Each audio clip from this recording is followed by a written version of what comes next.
Good morning, dear students. Myself, Vipul Kumar Parewa, Assistant Professor in Zoology. Today is my lecture on terrestrial habitat. ये BSc third year zoology में ecology का जो portion है उसके अंदर स्थलीय आवास, हमने आवासों की श्रृंखला में जब बात की तो इससे पहले हमने वाटर हैबिटेट के ऊपर बात की थी। आपको मेरे पुराने वीडियो देख लें तो उसमें क्लियर हो जाएगा कि पहले हम वाटर हैबिटेट की बात कर चुके हैं। वाटर हैबिटेट में स्वच्छ जलीय आवास तथा समुद्री जलीय आवास, दो आवास हो चुके हैं। आज का हमारा जो लेसन है वो है टेरेस्ट्रियल हैबिटेट, स्थल। साधारण शब्दों में यदि बात करें तो पृथ्वी पर जो जीव रहते हैं या जो वनस्पति उगती है वो आवास स्थलीय आवास कहलाता है। आवासों की प्रकृति के आधार पर जनरली आवास तीन प्रकार के होते हैं: जल, थल और वायु। वायु में जो ऊपरी धरातल से ऊपर रहते हैं, उड़ने वाले जीव, चाहे वो पेड़ों पर अपना जीवन यापन करते हो। और सेकंड नंबर पे जो स्थल है इसमें अपनी संपूर्ण धरती या धरातल आ जाता है। लगभग 30% जीवजात पृथ्वी पर पाए जाते हैं। भाई कहने में ये आता है कि पृथ्वी के 3 स्थल पर जल भरा हुआ है, 3/4 भाग पर जल पाया जाता है और जो 1/4 बच रहा है उस 1/4 पर लगभग 30% के आसपास आवास पृथ्वी के संपर्क में स्थलीय पारिस्थितिकी के अंतर्गत आता है। स्थल की जो पारिस्थितिकी है वो अब से पहले जो हमने पारिस्थितिकी पढ़ी है वाटर हैबिटेट और टेरेस्ट्रियल हैबिटेट, दोनों की पारिस्थितिकियों में रात दिन का अंतर होता है। कई बार आपके एग्जाम के अंदर, यूनिवर्सिटी के एग्जाम में एक क्वेश्चन पुटअप होता है कि स्थलीय आवास पारिस्थितिकी एवं जलीय आवास पारिस्थिति में क्या भिन्नता है, कि क्या अंतर है। तो थोड़ा सा इनके अंदर अपन डिफरेंस के बारे में बात कर लें। Difference between aquatic habitat in comparison of terrestrial habitat. दोनों आवासों के मध्य यदि तुलनात्मक अध्ययन किया जाए तो क्या क्या चीज निकल के आती है। देखिए, सबसे पहले जो एक्वाटिक है इसमें एकल तंत्र है, जबकि इसमें 3 प्रकार के तंत्र होते हैं। एकल तंत्र का मतलब यहाँ पर जो सीमाकारी कारक होगा या जो मेन फैक्टर होगा वो केवल वाटर होगा। जलीय पारिस्थितिकी में जो मेन रोल प्ले करता है वो वहाँ का जल होता है, जबकि इसके अंदर स्थलाकृतिक कारक, स्थल की जो आकृति है वो वहाँ की जलवायु क्या है और वहाँ का वातावरण क्या है, ये सारी चीजें स्थलाकृतिक जो स्थलीय पारिस्थितिकी है उसके अंदर काम आती है। नेक्स्ट है कि इसमें जो वाटर होता है वो एक सीमाकारी कारक की तरह कार्य नहीं करता। जल की प्रचुरता है, यहाँ पर रहने वाले जीवजात को जल की कभी भी कमी नहीं होगी। मैं कहूँ कि जलीय आवास में कोई वनस्पति है या कोई जीव जंतु है तो वो वनस्पति या जीव जंतु कभी भी जल की कमी से परेशान नहीं होगा। लेकिन स्थल की पारिस्थितिकी की बात करें तो इसका जो भौगोलिक स्थलाकृतिक कारक है, फलस्वरूप किसी जगह पर तो पहाड़ है, किसी जगह पठार है, किसी जगह मैदान है, कहीं पर रेगिस्तान है, भिन्न भिन्न प्रकार की लोकेशन होती है। तो जल यहाँ पर एक सीमाकारी का रोल प्ले करता है। सीमाकारी मतलब उस क्षेत्र का जो विकास और परिवर्धन है उसके लिए जल बहुत महत्वपूर्ण रोल प्ले करता है कि उसके रहने या न रहने से बहुत ज़्यादा दिक्कत हो जाएगी। Next, temperature. आपने जल के अंदर टेम्परेचर पढ़ा होगा तो टेम्परेचर ऊपर सतह पर ज़्यादा रहता है और नीचे तट के अंदर वो कम होता है, तल में। लेकिन स्थलीय पारिस्थितिकी में तापक्रम का सीधा सीधा प्रभाव पड़ता है क्योंकि वो स्थल पर है और सूर्य के सीधे संपर्क में। तो यहाँ की पारिस्थितिकी में तापक्रम अपना विशेष रोल प्ले करेगा। नेक्स्ट है जियोग्राफिकल फैक्टर। भौगोलिक कारक यदि आप देखें तो वहाँ का जो संगठन है या उसकी जो संरचना है वो बिल्कुल आपको एक जैसी मिलेगी। जैसे समुद्र है, अब ये समुद्र है तो इसमें पानी ऐसे है बिल्कुल, अब यहाँ पर किसी प्रकार का अवरोध नहीं है, जबकि इसमें भौगोलिक अवरोध पाया जाता है।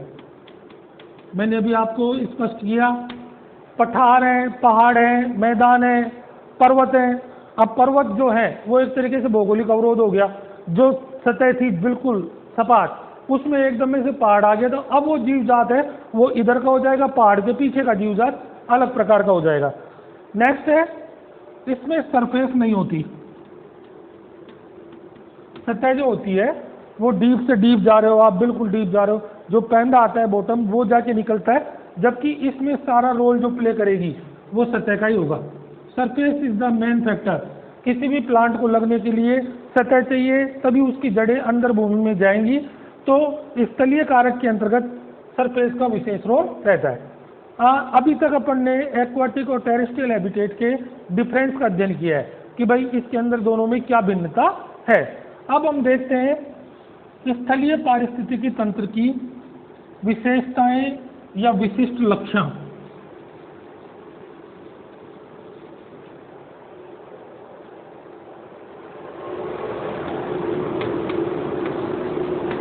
स्थलीय आवास को प्रभावित करने वाले कारक कौन कौन से हैं, उनको हमने दो श्रेणियों में बांटा है। स्थलीय आवास के जो कारक हैं उनको हम दो कैटेगरी में बांटते हैं, one is abiotic and second is biotic. जैसा कि नाम से पता चल रहा है कि एबायोटिक में ए लग गया तो इसमें जीवन नहीं होगा, कारक ऐसे होंगे जिनमें जीवन नहीं है, और दूसरा बायोटिक जिनके अंदर सीधे सीधे कारक मौजूद रहते हैं।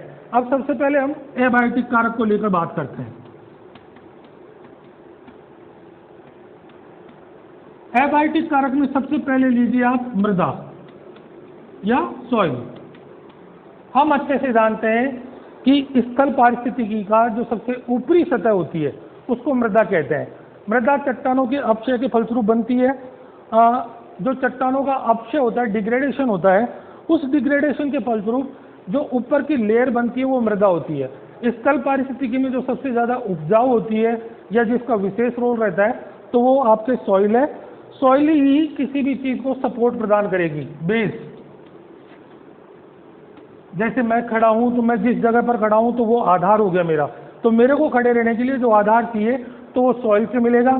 सेकंड, प्लांट के संदर्भ में ये ज़्यादा रोल प्ले करती है।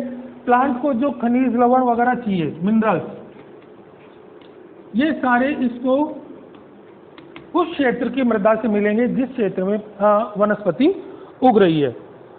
आधार के साथ आलंबन है, सपोर्ट है, मैंने आपको बता दिया इस चीज के लिए। सेकंड है बैरियर या अवरोध।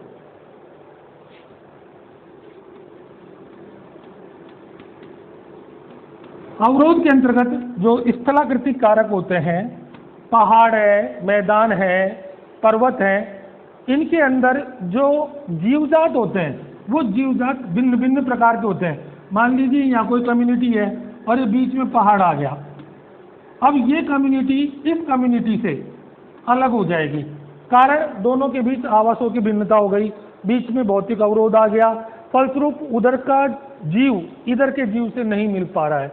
ये भी एक बैरियर का काम करता है। Next is temperature.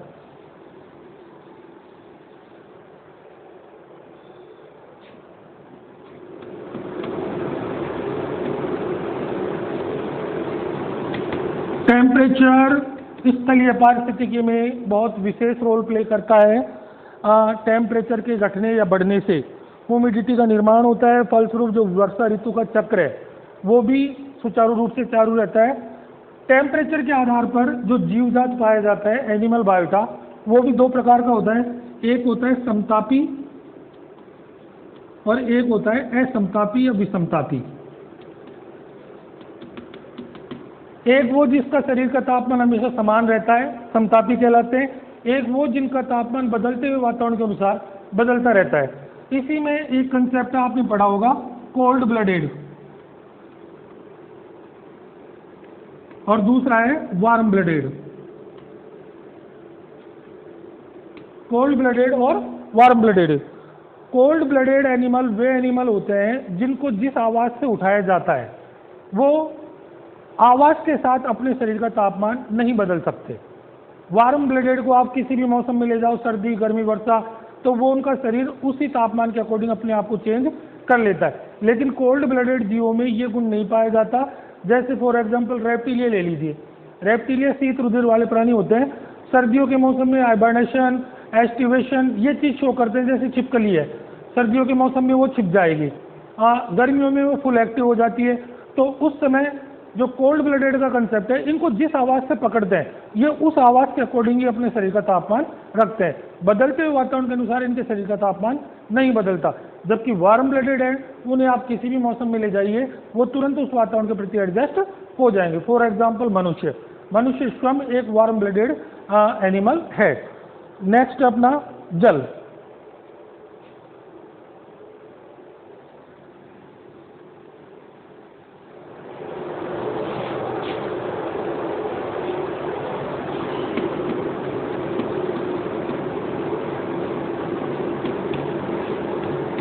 पृथ्वी पर रहने वाले जीव या वनस्पति, जल से इनके विकास, विभेदन, परिवर्धन सबों का प्रत्यक्ष रूप से योगदान रहता है। यदि जल नहीं है तो एक लाइन में आपको बताता हूँ, जल ही जीवन है, ये स्लोगन है।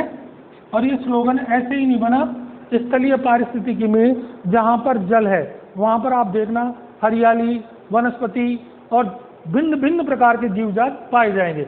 लेकिन जिस जगह जल नहीं है उस जगह की वनस्पति आपको दूर से दिख जाएगी। जैसे थार के रेगिस्तान में चले जाइए, मरुस्थल में चले जाइए, तो वहाँ पर जल नहीं होने के कारण आपको उस जगह अपने आप ही उजाड़ नजर आएगा चारों तरफ। कोई हरियाली नाम की चीज़ नहीं दूर दूर तक। इसमें जल की कमी से शरीर में डिहाइड्रेशन की जो प्रॉब्लम है वो स्थलीय पारिस्थितिकी तंत्र की सबसे बड़ी समस्या रहती है। निर्जलीकरण, धूप सीधी पड़ती है, सूर्य का ताप सीधा आता है, कई कई आवासों में 60 डिग्री सेंटीग्रेड तक का तापमान हो जाता है। गर्मियों में आपको पता है, हम भी राजस्थान के निवासी हैं, ये राजस्थान में मरुस्थल है, तो जहाँ पर ये मरुस्थल रहता है उस जगह पर गर्मियों के मौसम में बहुत बुरे हालात हो जाते हैं।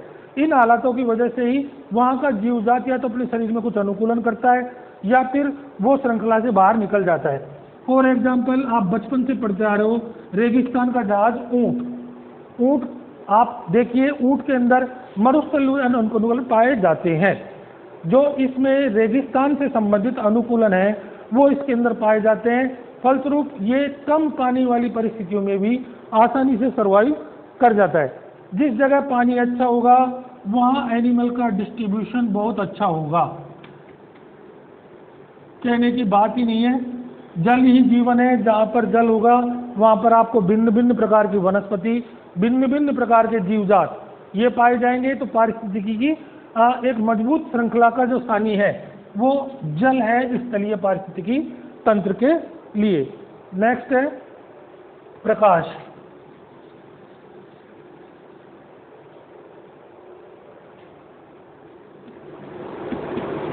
प्रकाश या लाइट। लाइट का जो कंसेप्ट है, अब जैसे जल में तो लाइट का कोई ज़्यादा रोल नहीं रहता, ऊपर सतह पर ही आता है। लेकिन इसके अंदर जो स्थलीय पारिस्थितिकी तंत्र है इसमें सूर्य का प्रकाश सीधे प्रभावित करता है। फलस्वरूप एक तो जो फोटोसिंथेसिस की प्रोसेस है,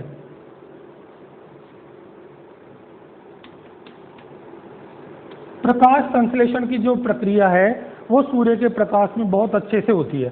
तो स्थलीय पारिस्थितिकी तंत्र में प्लांट्स आपको काफ़ी मिलेंगे, एक अच्छी वनस्पति देखने को आपको मिलेगी, बिकॉज देयर ये फोटोसिंथेसिस शो कर रहे हैं। दूसरा, मनुष्य के संदर्भ में मैं बात करूं तो विटामिन डी का जो कंसेप्ट है आपने देखा होगा, एक लाइन ये भी रहती है कि हमें प्रातःकाल जो सूर्य उगता है उसकी तरफ देखना चाहिए, उसके फलस्वरूप विटामिन डी हमको प्राप्त होता है। ये विटामिन डी सीधा सीधा वृद्धि के लिए शो करता है। आप सभी जूलॉजी के स्टूडेंट्स हैं, आपको सीधे सीधे पता है कि प्रकाश की उपस्थिति में जो लैंगिक परिपक्वन होता है हमारे शरीर में, जो लैंगिक परिपक्वन, आपको एक लाइन भी याद होगी कि बायोलॉजिकल क्लॉक, हमारे शरीर में जो बायोलॉजिकल क्लॉक पाई जाती है ग्रंथि, वो सीधा सीधा प्रकाश से कम्युनिकेट करती है।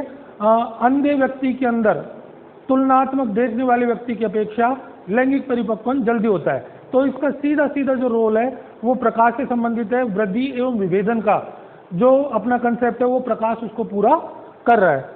अरे एट द लास्ट ऑक्सीजन, हमारा जो एक महत्वपूर्ण कारक है ऑक्सीजन। जल के अंदर ऑक्सीजन की विरलता पाई जाती है, जबकि सतह पर ऑक्सीजन प्रचुर मात्रा में मिलती है। वातावरण में लगभग 20% के समथिंग ऑक्सीजन होती है, 20 से 21 के प्रतिशत। इस ऑक्सीजन को हम प्राणवायु भी कहते हैं।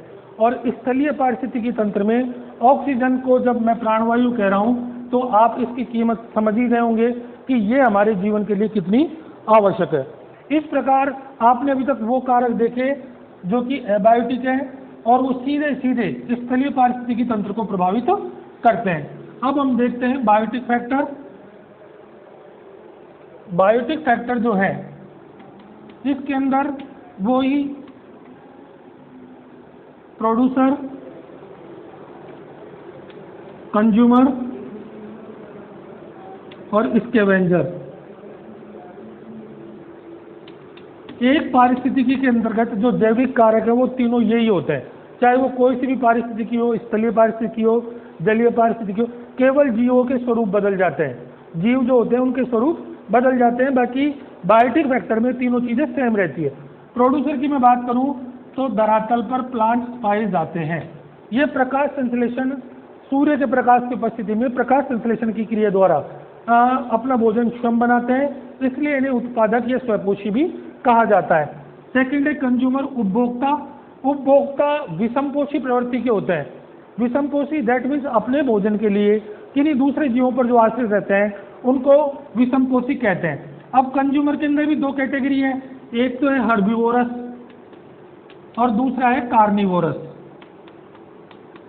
इसी में एक कंसेप्ट और आता है सर्वाहारी, जो शाकाहारी भी को खा जाए, मांसाहारी को भी खा जाए। यहाँ पर मैं बता रहा था आपको, कंज्यूमर के अंदर जो शाकाहारी कंज्यूमर होते हैं वो केवल प्लांट खाते हैं, चाहे वो छोटे से चूहे से लेकर बड़े से बड़ा हाथी ही क्यों न हो। जो शाकाहारी प्लांटों पर डिपेंड रहते हैं वो हर्बीवोरस कहलाते हैं।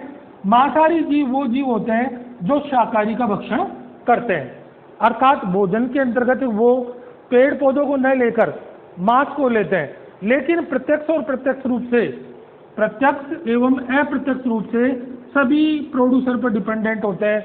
बिकॉज मांसाहारी शाकाहारी को खा रहा है, लेकिन शाकाहारी अपने जीवन काल में प्लांट्स को खा रहा है। यदि इसको प्लांट्स ही नहीं मिलेगा तो ये खुद ग्रो नहीं कर पाएगा, आगे की श्रृंखला टूट जाएगी। अंत में स्कैवेंजर। स्कैवेंजर वे जीव होते हैं जो मृत जीवों, सड़े गले अपशिष्ट पदार्थों का भक्षण करके वातावरण में कार्बनिक पदार्थों को मुक्त कर देते हैं। एक जीवन के अंतर्गत ये तीनों श्रृंखलाएं आपस में लगातार चलती रहती हैं और किसी भी पारिस्थितिकी का जो महत्वपूर्ण रोल है, बायोटिक रोल, वो ये प्ले करती है। आज के अध्याय में हमने स्थलीय पारिस्थितिकी तंत्र के विभिन्न पहलुओं पर विस्तार से चर्चा की।